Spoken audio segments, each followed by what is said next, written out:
Hola a todos, mi nombre es Joana Zemberman, yo soy otorrinolaringólogo. Muchísimas gracias a la Sociedad Venezolana de Pediatría y Puericultura, filial Nueva Esparta, por la invitación. Y el día de hoy vamos a hablar sobre el manejo de los cuerpos extraños en la esfera otorrinolaringológica en la edad pediátrica. Para colocarnos en contexto, tiene una incidencia del 4 al 41%, dependiendo si el estudio se realizó en un hospital netamente pediátrico o en uno que tenga un servicio formal de otorrinolaringología.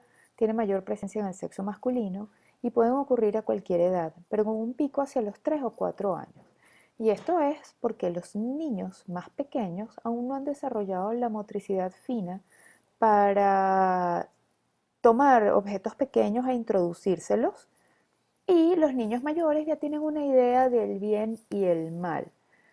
Y de hecho, ya hacia más grandes, normalmente estos cuerpos extraños son por colocación accidental.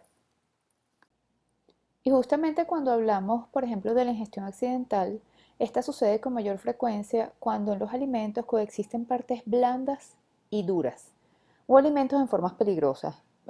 Por ejemplo, el pollo o el pescado que tienen los huesos y las espinas, las baby carrots o las zanahorias bebé que tienen justamente la forma de la vía aérea, las uvas, las chupetas, que a veces incluso se despega el palito de la chupeta y eso queda dentro de la boca de los niños. Recuerden que los niños son muy inquietos y están jugando y corriendo con eso en la boca, y cualquier tropezón los puede hacer inhalar o ingerir ese objeto accidentalmente. Esto no tiene nada que ver ni con la educación ni con el nivel socioeconómico. Los niños son curiosos, en algunas ocasiones aún están en fase oral. Depende de la habilidad manual y la motricidad fina para manipular los objetos pequeños e introducirlos en los orificios, el conocimiento de lo que está bien y lo que está mal. Y es posible que en este momento haya un aumento de los casos por las menores posibilidades de jugar al exterior. Los niños tienen todas las herramientas para realizar sus tareas, reglas, lápices, sacapuntas, etcétera, en casa, y están confinados. Por ejemplo, en esta imagen que está en la parte de abajo de la lámina es de una paciente que estaba jugando, corriendo con un lápiz en la boca y se tropezó y cayó. Los hábitos y las costumbres contribuyen a la ocurrencia y la magnitud del problema. No sucede lo mismo en todos los sitios. Por ejemplo, en las zonas rurales hay mayor incidencia de cuerpos extraños animados dentro del canal productivo externo. En las zonas costeras hay mayor consumo de pescado, evidentemente, con mayor incidencia en la ingesta accidental de las espinas de pescado. Cuando los medios de pago son las monedas y se dejan al alcance de los niños, y cuando los dispositivos y los juegos electrónicos utilizan las baterías, especialmente esas baterías de botón. Es importantísimo intentar diferenciar entre una batería de botón y una moneda. Y tal y como se ve en la imagen, la batería de botón tiene un halo que nos permite diferenciarla de la moneda, porque la moneda no lo tiene. Es importantísimo decirle a los padres que deben tener bien asegurados todos los dispositivos electrónicos para evitar que los niños retiren las pilas. Esto es lo que nos permite diferenciar una emergencia de una urgencia.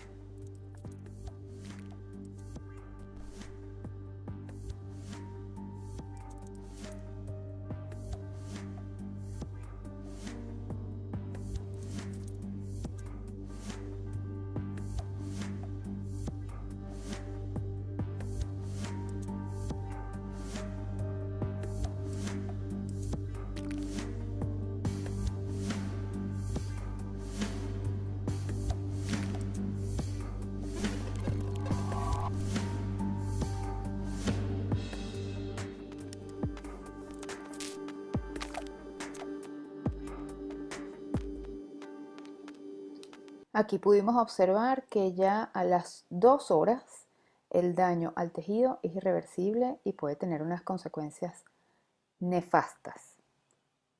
Es por eso que es una verdadera urgencia y hay que resolverlo máximo a las 6 horas. Incluso si la batería está descargada puede hacer mucho daño. En algunas épocas ocurren más estos accidentes que otros, por ejemplo, para aquellos que celebran Halloween o en las piñatas, donde a los niños se les dan los caramelos. Luego los niños van en el asiento de atrás en el carro, revisando todos los juguetes y los caramelos que tuvieron y aumenta el riesgo de la ingesta o la inhalación accidental de los mismos.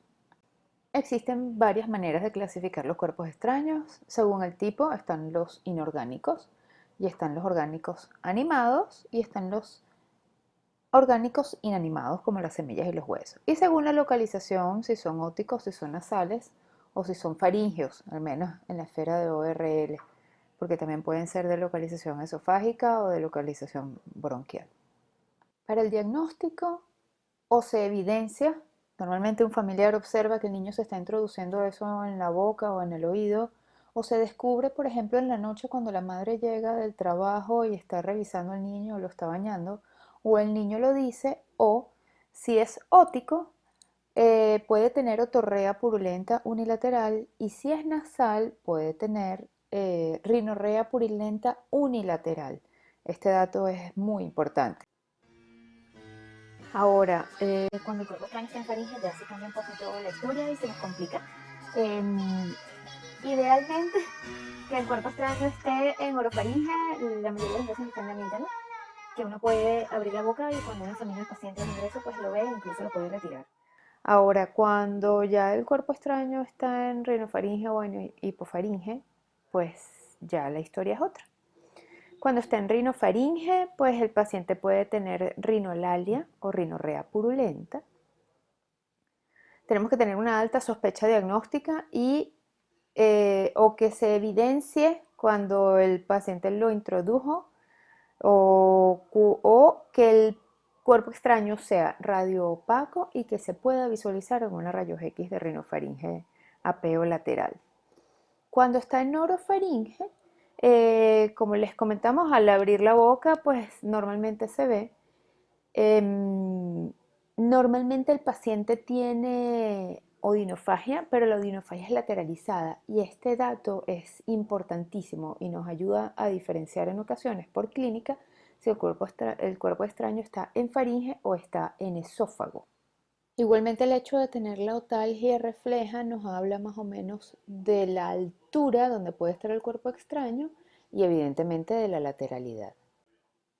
Cuando el cuerpo extraño se encuentra en hipofaringe, el cuadro clínico cursa con disfagia, con odinofagia lateralizada y dependiendo de las características del cuerpo extraño puede tener dificultad respiratoria.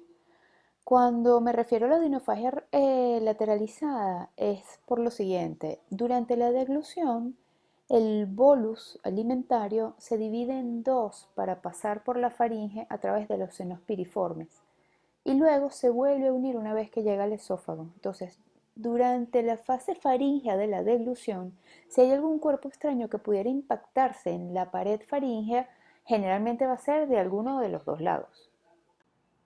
Una de las herramientas diagnósticas fundamentales son los estudios de imágenes, la radiografía de cuello o tórax apei lateral, que en caso de que los cuerpos extraños sean radiopacos nos permite evidenciarlos.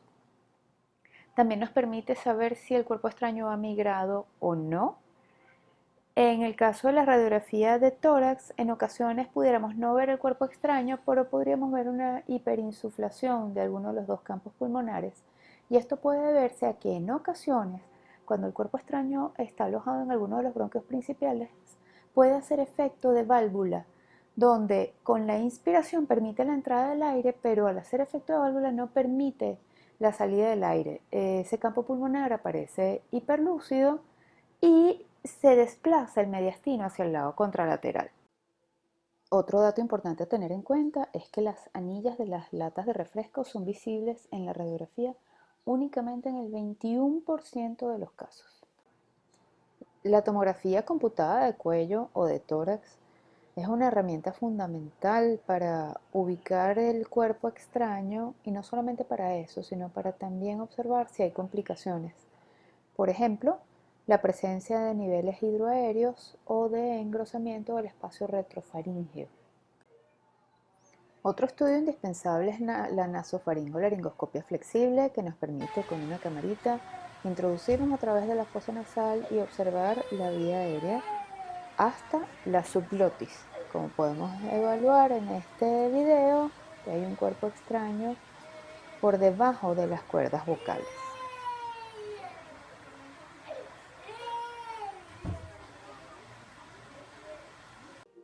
Del mismo modo, en esta nasofaringolaringoscopia podemos ver cómo una espina de pescado está enclavada en la amígdala derecha.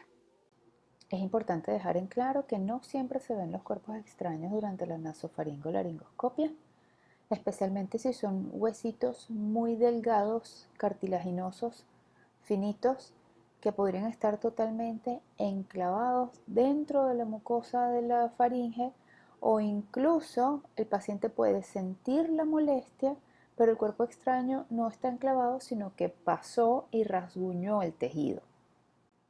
Otros estudios a realizar según la sospecha diagnóstica de la localización pueden ser la endoscopia digestiva superior o incluso la broncoscopia. Para empezar a hablar ya del tratamiento, una de las claves es posicionar adecuadamente al niño, tal y como se ve en la imagen, o si no, hacerle lo que llamamos un tabaquito, que es envolverlo en la sábana para impedir que se mueva. Importantísimo, siempre tenemos que revisar ambos conductos auditivos externos y ambas fosas nasales. Cuando hablamos de cuerpos extraños en conducto auditivo externo, si es un animalito que está vivo, lo primero que hay que hacer es colocarle lidocaína, que va a matar al animalito y además va a calmar el dolor, porque muchas veces los animalitos con las patitas pues lastiman el conducto y es una condición desesperante. Una vez muerto el animalito, con una pinza se puede retirar con mucho cuidado. Si es un cuerpo extraño orgánico inanimado, y con esto me refiero particularmente a las semillas, por favor no irrigar, porque cuando se irriga la semilla se hidrata y queda impactada en las paredes del conducto, y en ocasiones la única manera para retirarlos es llevando al niño a quirófano. En caso de ser posible, con buena luz y retirarlo con una pinza muy fina. Otra opción es con cianocrilato o pega loca. Podemos utilizar un aplicador y colocar la pega loca en la punta del aplicador e introducirlo con mucha delicadeza dentro del conducto auditivo externo, con cuidado de no colocar pega loca en las paredes del conducto y después el mal sea mayor. Es importante tener en cuenta que si con el primero o segundo intento no se logra extraer el cuerpo extraño, lo mejor es referirlo al otorrinolaringólogo para evitar que el niño llegue con el conducto auditivo lacerado por los múltiples intentos, o angustiado o traumatizado y que no colabore y sea necesario llevarlo a quirófano para poder retirarlo. Otra técnica es con el lavado de oídos, que debe ser con una solución tibia y acidulada para evitar desencadenar una respuesta vertiginosa con el estímulo del laberinto, y consiste en introducir la solución a chorro que pase por encima del cuerpo extraño, choque contra la membrana timpánica y de regreso arrastre el cuerpo extraño hacia afuera del conducto auditivo externo. Cuando hablamos de cuerpo extraño en fosa nasal, podemos pedirle al niño, si es colaborador, que ocluya la fosa nasal contralateral y que sople con fuerza.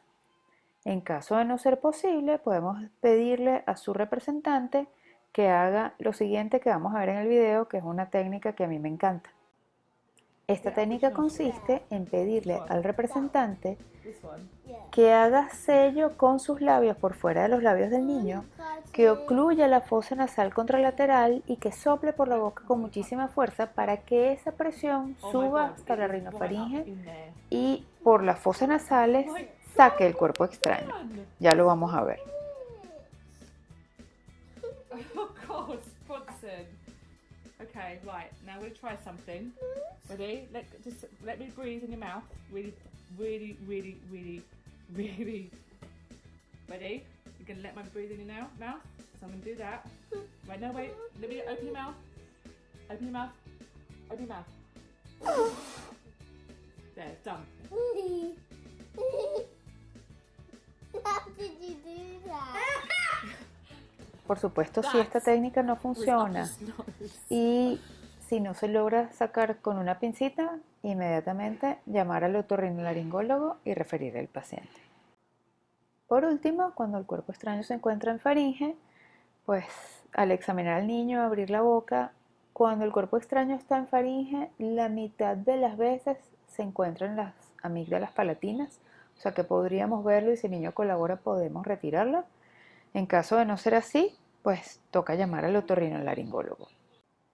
Entre las complicaciones de los cuerpos extraños en conducto auditivo externo tenemos las laceraciones del conducto o las perforaciones de la membrana timpánica, no solamente por las características del cuerpo extraño, sino en ocasiones por los intentos de retirarlo sin la técnica adecuada. Lo mismo sucede con los cuerpos extraños en las fosas nasales, puede haber laceraciones de los cornetes, puede haber laceraciones del septum nasal que podrían desencadenar epistaxis o incluso podría haber a mediano plazo perforación del septum nasal. Los cuerpos extraños en faringe también merecen una mención aparte, ya que cuando tienen formas punzantes, espinas, huesos, lápices, etc., o son, por ejemplo, baterías, se corre el riesgo de perforación esofágica, de abscesos retrofaringeos que pudieran complicarse aún más con una mediastinitis, cuyo pronóstico es realmente nefasto. Bueno, hasta aquí la presentación de cuerpos extraños en esfera ORL en edad pediátrica. Espero haya sido de su agrado y quedo atenta para las dudas y comentarios. Muchísimas gracias.